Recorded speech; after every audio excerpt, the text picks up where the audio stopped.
What is up, everyone? Welcome to the channel. If you're new, hit that subscribe button. So right now I'm about to get into this video. You got Jay Williams, you got Max Kellerman, and I forgot a dude in the middle. They basically discussing the situation with Kyrie Irving. So let's get to it. Dismayed by his repeated failure to, this is a quote, unequivocally say he has no anti-Semitic beliefs, end quote. With Kyrie later issuing an apology for his social media post last week. I think the whole situation basically is proving what Kanye was saying in general. And this has led to a lot of discussions on many platforms. I've been listening on Clubhouse rooms, different podcasts, and yeah, it's like it's gonna get to the point to where it's gonna end up backfiring on people, and it's also exposing, you know, a lot of people too. Like you got Shaq come out and condemn him, but yet the movie theater that he owned aired the film, and then there's no anguish or fire being directed at Amazon, which is the platform that still has the movie on their platform that they're profiting from. And it's also showing how, you know, if you try to air out your grievances about a certain group of people, you're not allowed to do that. Which, personally, no one is exempt from criticism. And if you don't want people to have these grievances towards, you know, certain people, then those grievances that they're talking about need to be addressed, instead of being swept under the rug continuously over and over again. Because eventually it's going to boil over into something else that people don't want it to boil over into. And you know what that is. About a book and movie that feature anti-Semitic tropes. Kyrie had refused to apologize during a post-practice media session earlier Thursday, and the Nets subsequently said Kyrie is, quote, currently unfit to be associated with the Brooklyn Nets. Whatever. Here is some of what Kyrie had. This is more so to do with trying to make an example out of him with the whole, you know, COVID situation. He was against taking a jab. And now, fast forward to now, you have whole companies being ordered to pay people back pay for violating their constitutional rights. Basically, forcing people to get jabs was found to be in violation of those rights. So you have a lot of different institutions that have to do back pay. That was in New York, which is where he's at. You know, even the CDC, they came out and said that the way that the things was handled was improper, and the shot itself was never made to treat, or what did they say? The shot was never made to cure or prevent the situation, which was what the initial thing that they were saying. If you get the shot, you won't have to worry about anything. People getting jabbed 3, 4, 5 times and still getting it and still spreading it. So everybody that stood on their square, like me, I didn't get it. I had COVID, beat it, wasn't finna get no shot. Had to say at the presser. I'll take my responsibility for posting that. Some things that were questionable in there, untrue. Like I said, and the first time you guys asked me when I was sitting on that stage, I don't believe everything that everybody posts. It's a documentary. So I'll take my responsibility. So, and all he was doing was enlightening people about not the presser. On an Instagram post late last night, Kyrie wrote part of what Kyrie wrote, quote, to all Jewish families and communities that are hurt and affected from my post, I am deeply sorry to have caused you pain, and I apologize. Now, I'm Jewish, and to me, once someone's, unless you want to do a deep dive into the subtleties of his own personal beliefs, including religious and sociological and political feelings, at a certain point you turn the page. To me, when the issue with Kyrie that we're really talking about here is Kyrie. Whatever other point you want to make, if a documentary quotes Adolf Hitler about the Jews as having some kind of wisdom, you should probably understand that's not something you want to amplify, even if there are other parts of it that you like. It would, you know, so that I think what people really want to know is, don't you understand that's disqualifying? And if people want to go down that path with Kyrie, have at it. Not necessarily if the information that's being said is true. If it's false, then yes. If it isn't, then no. To me, once he says what he said and released the statement he released, I would turn the page. I don't know if the page will be turned, though. No, because it seems like to me, and I look, because it's gotten to a point to where it's now it's a sense of bullying. He already made amends for the situation, but it's like, no, I want you to do even more now. I want you to sit down. You know, he don't need to sit down with nobody. Because when the situation is reversed, it ain't none of that sitting down. It ain't none of the, oh, you gotta apologize to this person. It ain't no, you make a donation to this. When repeatedly over and over, when people on our side feels that way, and the people that inflicted that, it's not the same sense of urgency and backlash. And this situation between him and Kanye is opening up a lot of people's eyes into the gravity of how situations is treated and handled. Like, you got Brett Favre that robbed a bunch of poor people, and there is no type of repercussions or anything about that. There's no repercussions to Amazon, their CEO, because of course, you know, they're going to protect their own. If the film is what they claim it to be, then why isn't the same energy being directed at the platform that's actually benefiting from it, that's profiting from it and making money from it, and it's still in their platform? So, and you know me, Max, I don't get caught up in all of the Kyrie pre-this conversations that he's had or whatever he's gone through with his issues, but it sounds like to me, just from an outsider, that he's apologized like 3 or 4 different times. He has already. Like. I mean, it also feels feels like public. People are looking for. This is what the slave masters used to do. They used to take the most vocal, bring them in front of an audience, and then break them. This is basically what this is. It's a visual buck breaking. Oh, you want to do this? This is going to be the consequences. That's basically what's going on, and this is proving Kanye's point. Or a certain word to make it an apology, right? Because he said, that clip that you just played, it sounded like to me he said he apologized, that he hurt people and all of those things. Isn't that an apology? He's asking. Well, I can't hear you. Did you know that half a teaspoon of this burns fat 728% faster? Before you... I thought it was a rhetorical question. Yes, it is. No, I'm asking you. Yes, to me it is. To me, that's not the issue. I think what people really want is they want to probe Kyrie to find out what he really feels about the whole thing, what's in his heart about it, how he thinks about it, and but Kyrie is doing. It doesn't sound like he wants to give you that. That's right. That's right.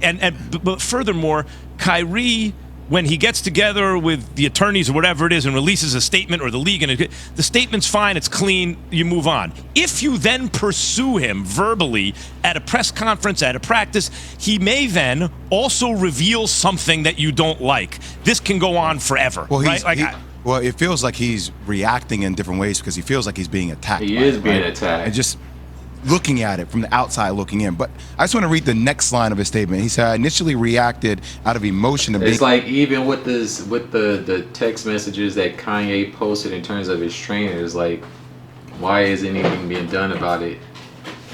What that trainer said, if some regular person said that, they would have been thrown in jail. And that's the problem. There's no consequences on that side. And that's one of the biggest things that's making people angry, and it's going to turn to something else. being unjustly labeled anti-Semitic instead of focusing on the healing process of my Jewish brothers and sisters that were hurt from the hateful remarks made in the documentary. That's just that's what I said from the beginning, right? Like, I don't see Kyrie Irving as anti-Semitic. I see him exploring what is black heritage. And a completely other thought, right? There is a feeling, and I'm not saying it warrants like promoting that kind of stuff, but there is a feeling within the black community that for a very, very long time, there have been a lot of stereotypes and depictions of black people that have been rewarded and applauded in our society, that have gotten reposted, that gotten talked about, that people didn't need to provide that context. I'm not saying it warrants Kyrie to not give context from the beginning, which he should have, and properly articulated himself, but there is a history of that happening where it hasn't caused the same uproar from a lot of people, and I think it has a lot of people still disturbed in that manner. Well, you mean like movies and Oscar awards, movies and things exactly of that nature? What I mean, Key. Yeah. And look, and I'm not saying that makes this right at all. But you have a separate conversation. That pent-up frustration over time is understandable. But if you, particularly in this country, but if you want to point somewhere other than this, like Kyrie saying, I didn't make the documentary. Kyrie, no one's saying you made the documentary, but you did amplify it, and there's bad stuff in there. You'd have to use an example from today. I'm not condoning it. I'm asking a question. Yeah. Like, people amplify crazy stuff all the time. Yeah. Rap lyrics, rap songs, videos that depict negative things. I'm not saying these rap labels amplify black on black violence, and they profit off of it, and there's no type of recourse for that. It's just business as usual. These insurance policies that they take out on these artists, there's no recourse on it. People can say and do whatever, and there's no recourse. That's the biggest thing that's irritating a lot of people. It's the same thing, but I'm just saying, like, it's almost like a knee-jerk reaction for a lot to on what they do on social media. No, I think this crosses the Rubicon in a different kind of way. I didn't see the documentary at all, and don't plan on seeing it. Right. I just can only go off somebody like Jay who saw it, or Kyrie, and listening to him, and Jay saying that he wanted to understand his, black heritage and all of those sort of things, because Adolf Hitler, like you said, Max, was quoted in it. I don't think Kyrie Irving was speaking to that part of the documentary. That's right. That's why I'm saying what people really want to know from Kyrie is, Kyrie, do you understand that something like that is disqualifying? And whatever else you like about it, you shouldn't amplify it. Max, for example, Key. He did say that from the beginning. I was about to say, Max, but it just didn't come out the way that people wanted him to say it. As he kept talking, if you watch the press conference, what I was thinking is, oh God, if they keep asking him questions, he's going to start to say things in a way, not only the wording, but also the kind of attitude that he's presenting it with, that people are not going to like. It don't matter. Because he's already explained how he felt about the situation. The problem is the way he explained it isn't how the other side wants him to explain it. So that's why they're doing this visual lashing in front of the public eye. That's what this is about. This is about, oh, you think you're gonna step out of line? I'm gonna make an example out of you. This ain't about no damn film. That film been on that platform for how many years, and now all of a sudden people feel some type of way. Y'all should feel the same type of way about the company that's profiting off of it, which just happens to be owned and ran by a Jewish person. So because he feels a certain way, he doesn't want to be made to apologize, and no one wants to be made to apologize. I would say the analogy would be this: if there was some pro-Jewish documentary, let's say, and I wanted to explore my Jewish heritage, but in that documentary, there was a quote, or a supposed quote, it's actually not a real, but a supposed quote from the Grand Wizard of the Ku Klux Klan about black people, and it was meant to be seen as a wise quote. There's wisdom in it. I would understand immediately. I'm not retweeting this because whatever else in it I think I might like, that's disqualifying. Mm-hmm. That's what people want to know from Kyrie. But I do agree with both of you. It seems to me he has stated that several times throughout the course of this. So if people want to keep probing to find things they don't like, they probably will. Or we can choose to turn the page now because he has issued several apologies. And I just want to say this in closing before we go. the conversation that we have on the show comes from a place of love and understanding, right? Trying to reason. Like, we don't want any part of society to be marginalized. Right. We don't want anybody to talk about any racist tropes at all. Like, we are all brothers on this show, and we defend each other. So, like, but I think sometimes what happens is people hear trigger words, and it just creates reaction with anger, and they can't talk through the process or the nuance of the situation. Yeah, that's what we're trying to do. Agreed. I'm not your brother. Well, but cousin.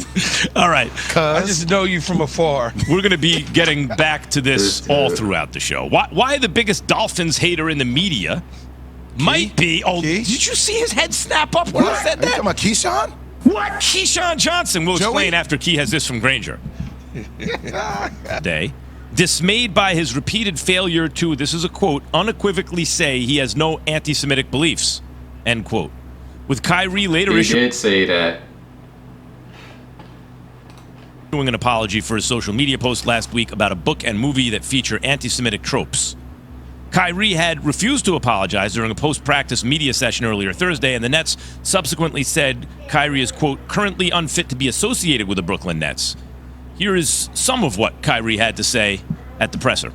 I'll take my responsibility for posting that. Some things All right, that's enough of this. At the end of the day, it's a bunch of bullshit.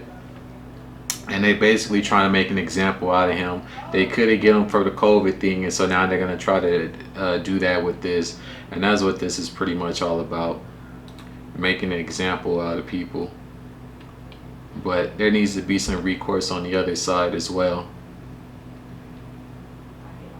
No. What Kanye brought up, there needs to be some recourse on that side. That trainer needs to be locked up and put in jail. Because if a regular person said what that trainer said in terms of, oh, I'll have you committed and drugged out your mind and you never see your kids again, that's crazy. How is a personal trainer able to say something like that without no type of recourse? That's the question I want the answer to. And if that film and book is so much of a problem, then they need to be directing that anger towards Amazon and have them remove it if it's that much of a problem. But I doubt that's going to happen because, as I said before, the person that owns and runs that company is a part of the community that seems to have a problem with that book and film, which is contradictory. Shaq, him coming out and speaking against Kyrie was some sellout sub because you profited off of that film being played in your theater that you own. LeBron disappointing you too. Yep. It's not about saying sorry, it's about breaking the man and making him say the words and only the words that they want to hear. Absolutely. I find it hilarious that Draymond Green committed a crime on video and only got suspended 1 game. Crazy how it works. What we are witnesses is a modern version of butt breaking one. Yep. 2 seasons Kyrie has given us fight against COVID-19 and history lessons. Appreciate you for sticking your neck out there. Yep. But that's going to do it for my reaction. Appreciate you all for tuning in. Drop a like and a comment below what you guys think about the situation. Other than that, until the next one. Peace.